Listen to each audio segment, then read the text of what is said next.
Yo l'équipe, j'espère que vous allez bien.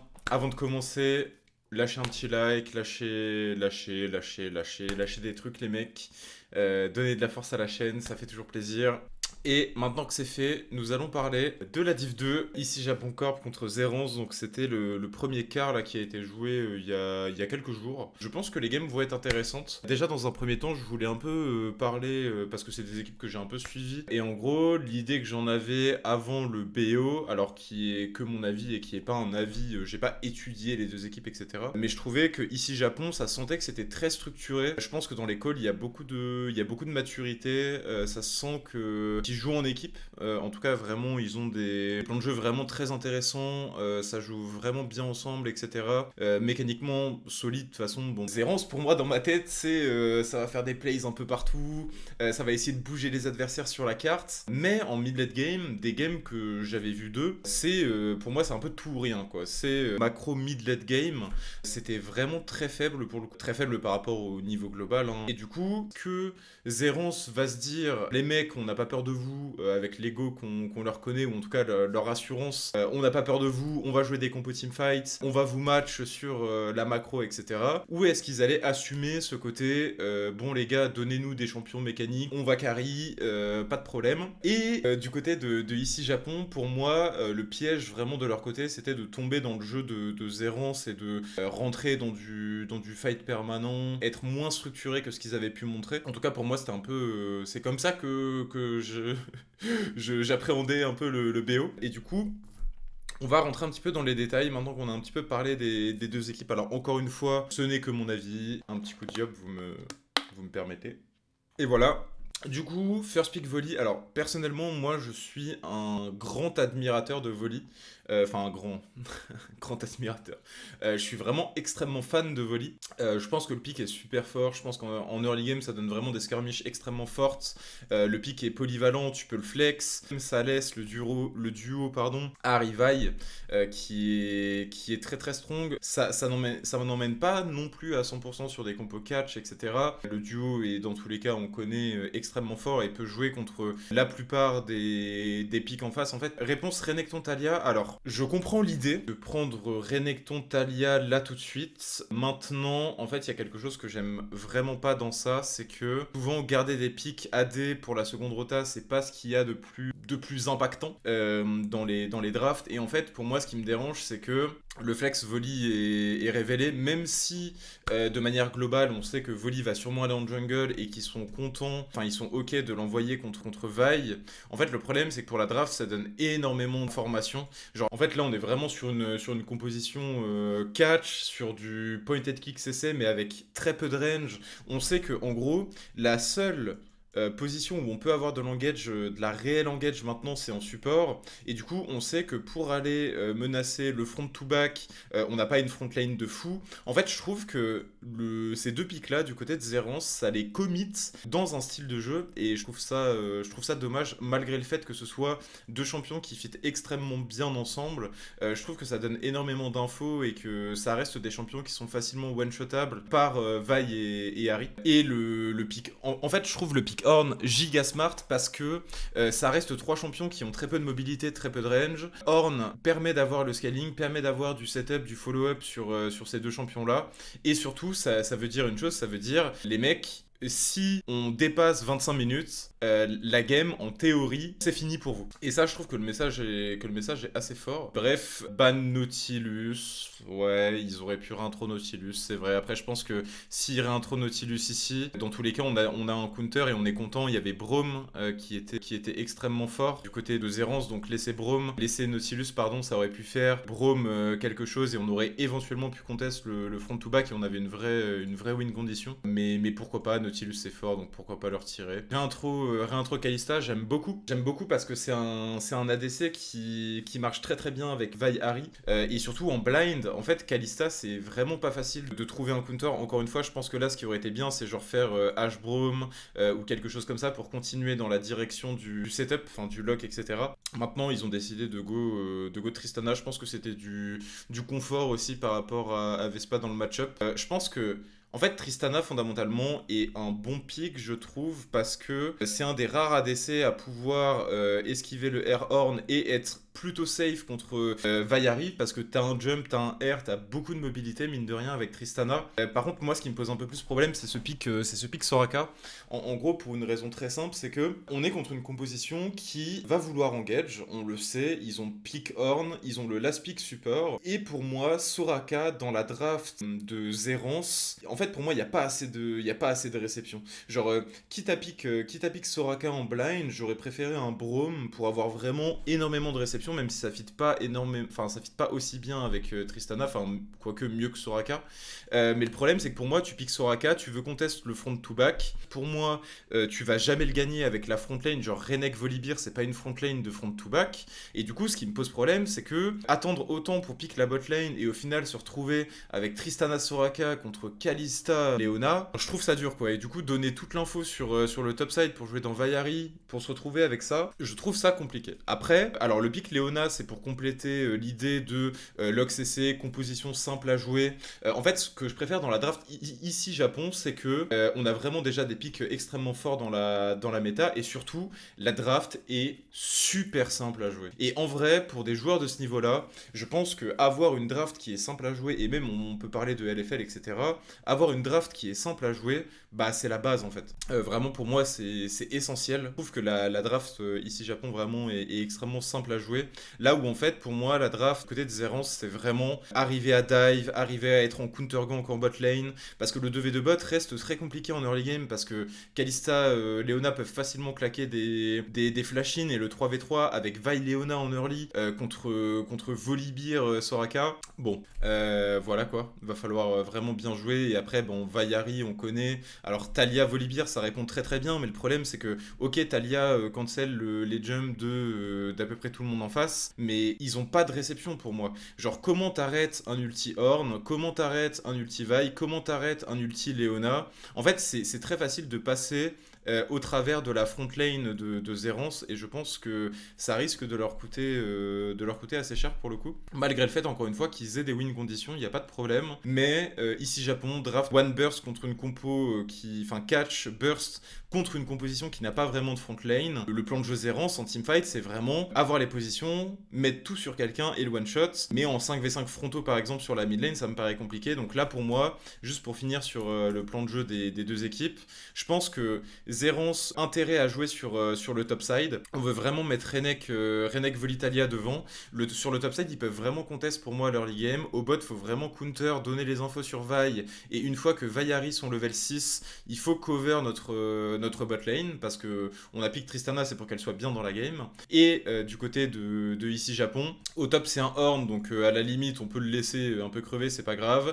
Si en face Zerance joue top, ils peuvent appuyer sur le bot side, ils peuvent limite dive, etc. C'est à partir du niveau 6, c'est très simple. Et pareil, du côté de Zerance, si on a la prio mid et qu'on arrive à décaler et à aller dive cette bot lane, ça peut très vite accélérer. Je pense que en réalité, les deux compositions ont des bonnes win conditions. Et du coup, on part dans la game. Du coup, pour rappel, sur le plan de jeu, les frérots de chez Zerance veulent jouer sur le top side. Les frérots de ici Japon veulent jouer sur le bot side. À partir du level 6, on peut pressure la Talia sur la mid lane parce qu'on a nos double R. Talia va juste se faire one shot. Et du coup, globalement, mid lane extrêmement important. On va vouloir jouer sur le bot side de la part des deux équipes après le niveau 6. Early pour Zerance au top. Au bot pour ici Japon. Et autour de la mid lane, normalement, en fait, Volibear va devoir être en counter gank un petit peu partout, et ici Japon va pouvoir mettre du rythme avec sa Vi. Voli en counter gank, c'est pas mal, mais je pense que tu préfères vraiment pouvoir invade, jouer, typiquement le combo qu'on voit beaucoup, c'est avec Karma. On aime bien pouvoir être proactif avec un Voli et pas juste attendre les ganks adverses. Ok, bon, on voit Volibear qui essaye de mettre un petit peu de pressure au top, et là on voit le frérot Crimson, il a vraiment envie, mais il peut pas engage parce qu'en fait, s'il engage et que Vi est derrière, et ben c'est FF tout simplement. Et du coup, Crimson qui attend. Alors, Ongoing, c'est un bait de dash-in comme ça, mais c'est vraiment très ballsy parce qu'ils savent que Vi est juste à côté. Et le 3v3 avec un dash-in comme ça de Tristana, pour moi, elle va crever. Ah, le flash-in a été raté de la part d'Hades. On fait les Void. Les Voids sont vraiment pas très value, que ce soit d'un côté ou de l'autre. On a vraiment envie de jouer autour des Drake. Les Voids, c'est vraiment s'il y a rien d'autre à faire là pour le coup. Comme on le voit ici, la bot lane est en train de se faire slow push. On sait que c'est timing R, Harry, R, Vi. Moi, je serais vraiment pas serein de laisser ma bot lane dans ces conditions-là. Et le problème, c'est qu'en fait, quand il fait les Voids, il a toute sa jungle top.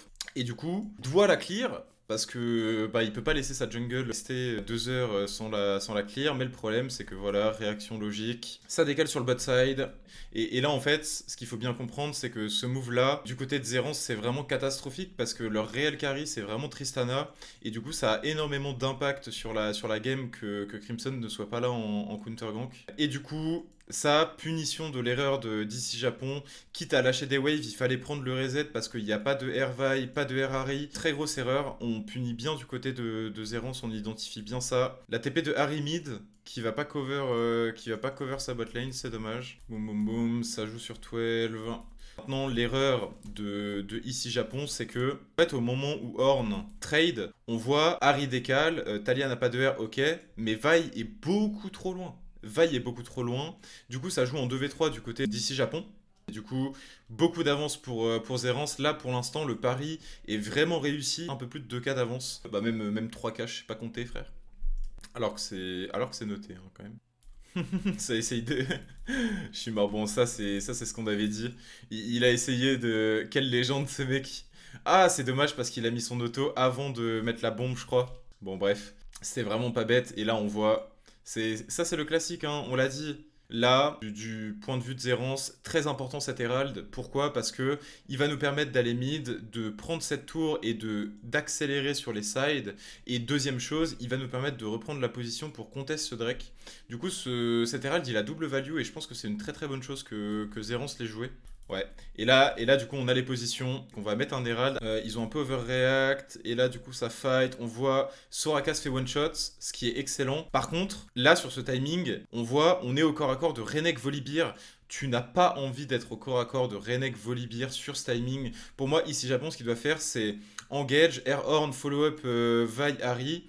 Kalista peut pas commit. Et après, on disengage pour juste catch quelqu'un, jouer l'objectif derrière. Se faire catch comme ça donne la first tour. Du coup, first tour bot, du côté d'ici Japon, on veut aller top. Pas d'objectif bot à jouer, on veut retake les positions et aller jouer cette vilaine T1 logiquement.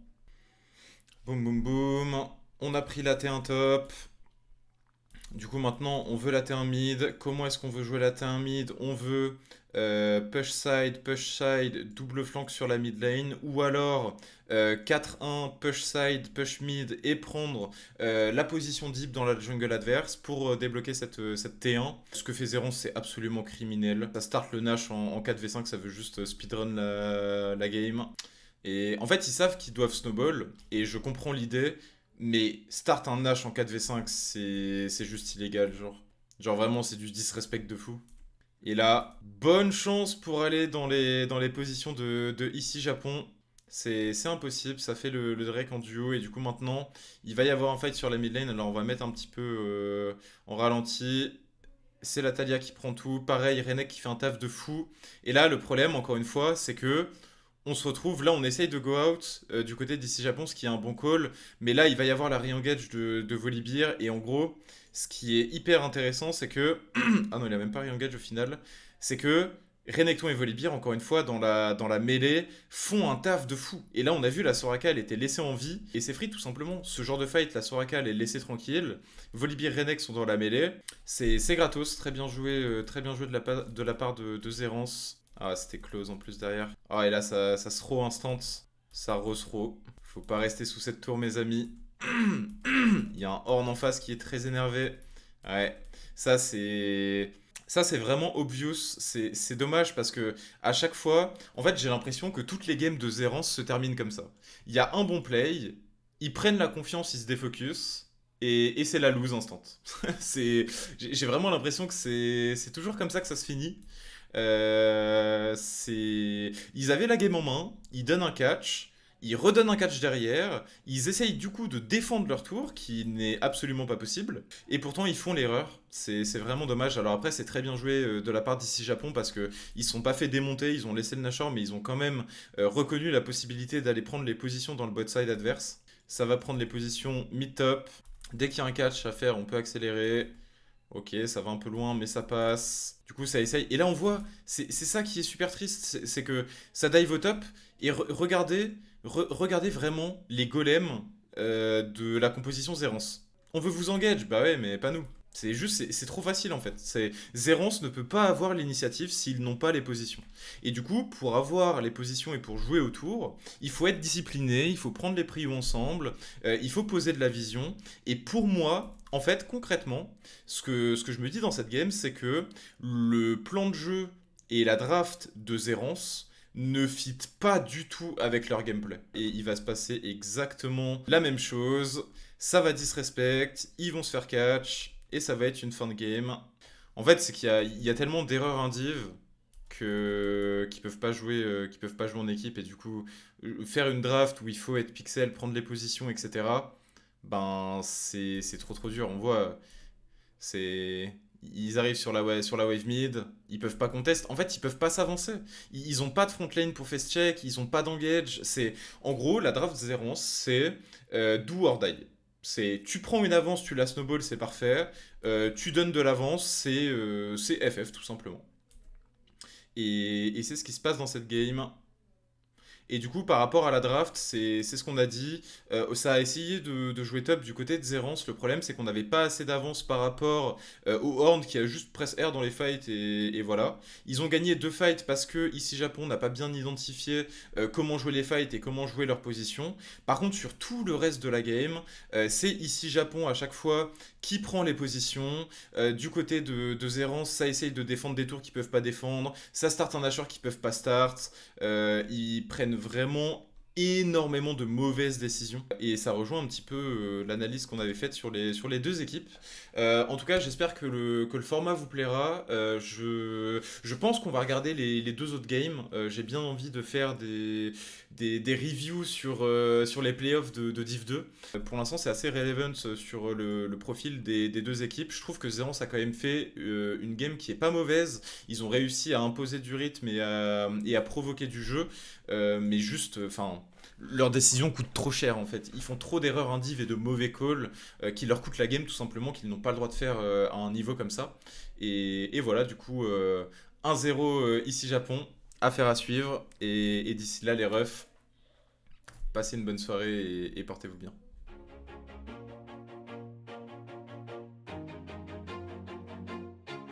Always do it on my own, so I gotta get through it. And the only thing I know is to love what I'm doing. Never give up, never slow, till I finally prove it. Never listen to the no's, I just wanna keep moving.